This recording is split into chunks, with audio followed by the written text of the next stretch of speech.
All right, ready to be live here. Just gonna wait for the Instagram feed to get there. Awesome. Wow.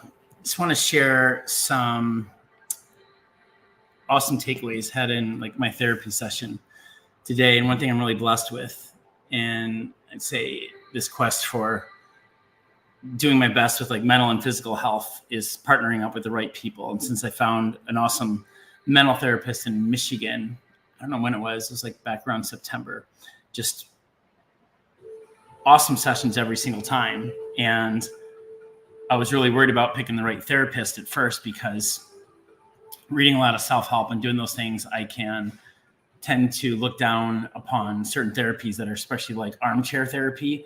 Like I told her, I'm like, listen, I don't want this just to be something where I talk about something all day. And then you come back and I talk about the same things over and over. Like I actually want to be able to walk away with tools. I want you to challenge me. I want you to notice when I'm in a mental state, or because my words are merely a megaphone from where my mind is, that you will actually interrupt me when I am not behaving in a way that's like of the highest mental state.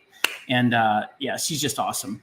So we really reflected a lot today on just the home, and we deeply connected on just homeostasis and getting back to that square place. And it seems to be fitting because it's now my third day at my new home, beach home. Worked so hard for it, especially when it comes to like the vision and the action behind it. And then boom, then you're in it. Like you're just in it. And all of a sudden we're in the home. I'm in the home. I'm still waiting on Steve to show up for the next day. And there was such joy. Like I knew I just wanted to feel all the feels, that I wanted to feel what it felt like to actually manifest this thing and actually move it in the first day. And I was sitting out there. I'm like, man, noticing I had tears, just like these extreme tears of joy. And then those things pass. Like the big wins always pass. And it's like, what's next? And what my therapist was noticing is me wanting to like move into what was next and what was next and what was next. And she's like, Brad, you've got to get your house in order first. Like, is your house in order? Like with yourself, your mental state, your home, your vision, you've got to ground yourself in your home. And I remember that was one of our first therapy sessions when I was working through something with her. She's like, Brad, you've got to ground yourself in your reality. And so let's go figure out what that is and actually to work that. So the great lessons that I learned is how appropriate is it that when we come into a new place where there's like this physical home, but it's also like our mental home and for our well-being and for our physical world. And you just got to show up and get your fucking home in order first, right? In fact, I was going to do a live with Steve tonight talking about what he went through on his first night and what I also experienced. And it was just an awesome conversation. But next thing you know, he looks at me, he's like, man, I got to go unpack. I'm like, well, kind of makes sense. You know, you got to go get your home in order first. That's there. And how often are we just getting ahead of ourselves and trying to move things forward?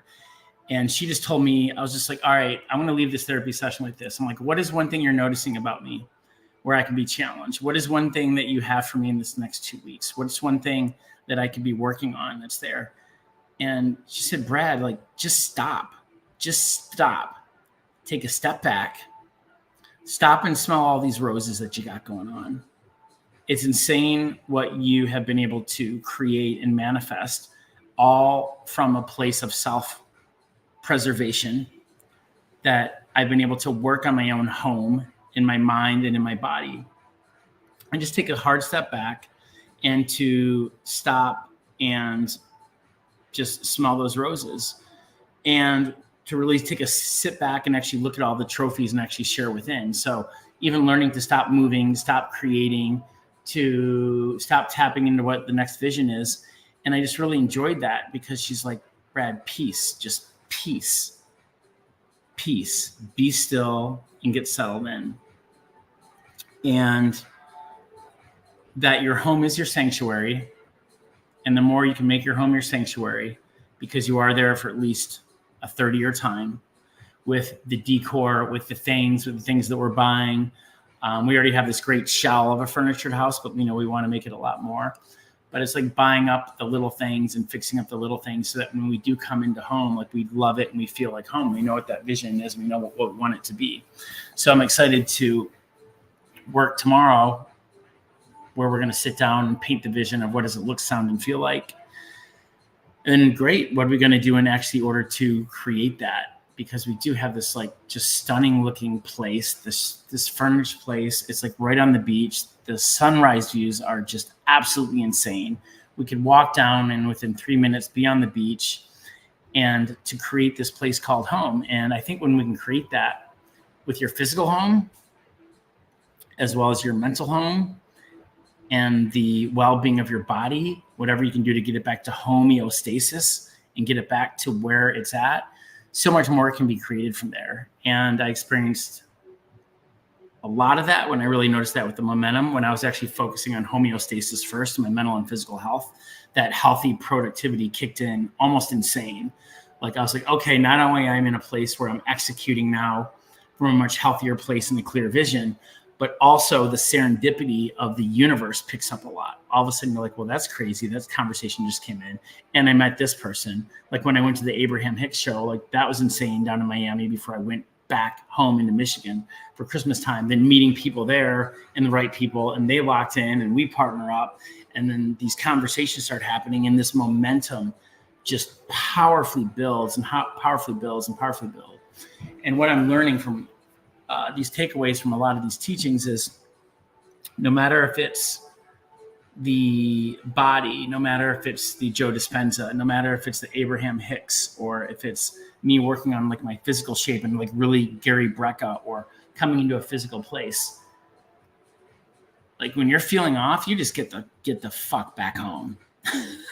Like what muscles have you learned and what can you do to shake up your snow globe and just settle it all back in to where your mind and your body is in a state of the homeostasis, where it's at rest and it's chill and it's just being, and you could have that space first.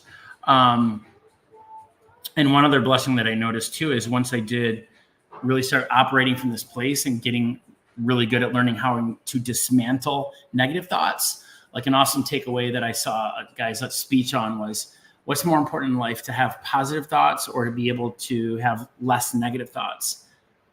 And I'm like, I'll bet you it's less negative thoughts, because how often does our mind want to go there? Because that's the mind's job.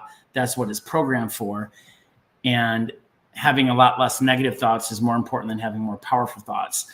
And getting really good to have a higher level of awarenessness to catch the bullshit monkey mind and where it wants to want to take you down the rabbit holes, and getting really good at dismantling it, like almost from a place of not even forcing it, like just catching it, taking a step back, sitting with it. Maybe it's 2 seconds, maybe it's just a minute, but actually being able to dismantle that thought so that it settles and you're getting back to a place of like the homeostasis.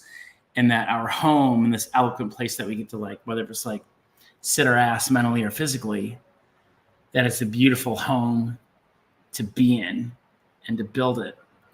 And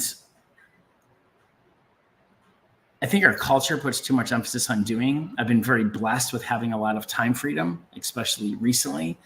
And so I don't feel like I'm overdoing or trying to overachieve a lot, but I do notice it in me where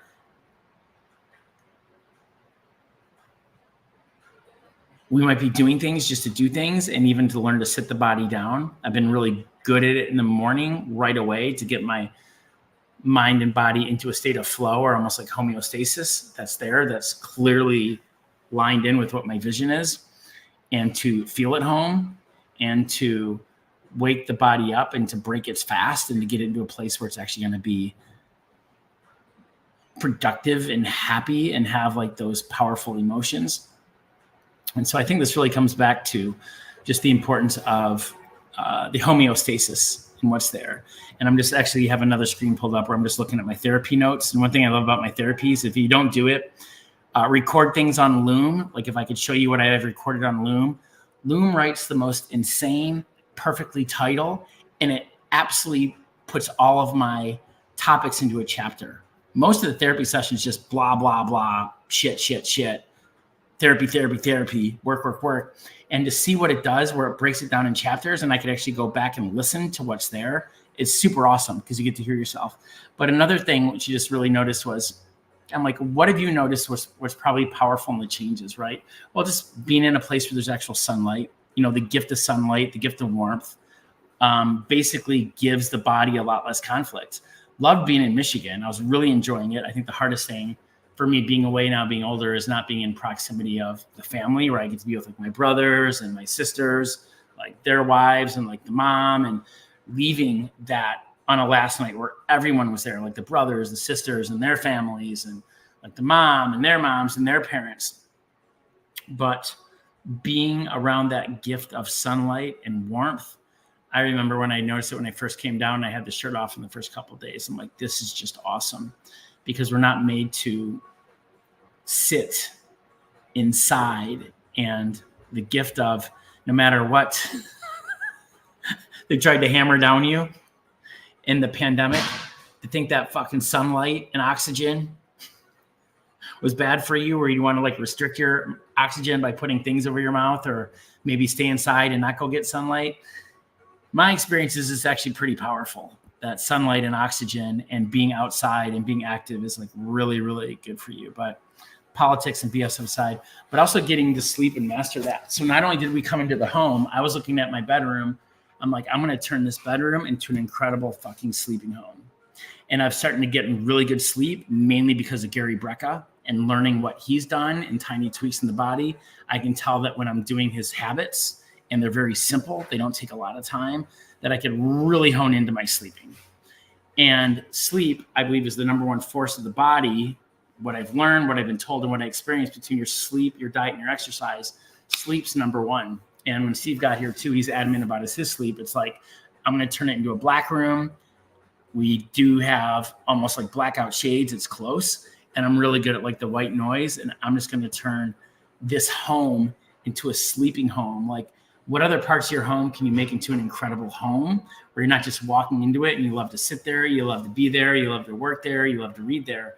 But man, even the bedroom just being an awesome, awesome home to cuddle up and sleep. And I knew it when the first night I got into that bedroom and I got into that awesome bed. I'm just like, this is just going to be a really good place to sleep, and I'm going to make it even better. How's your packing going?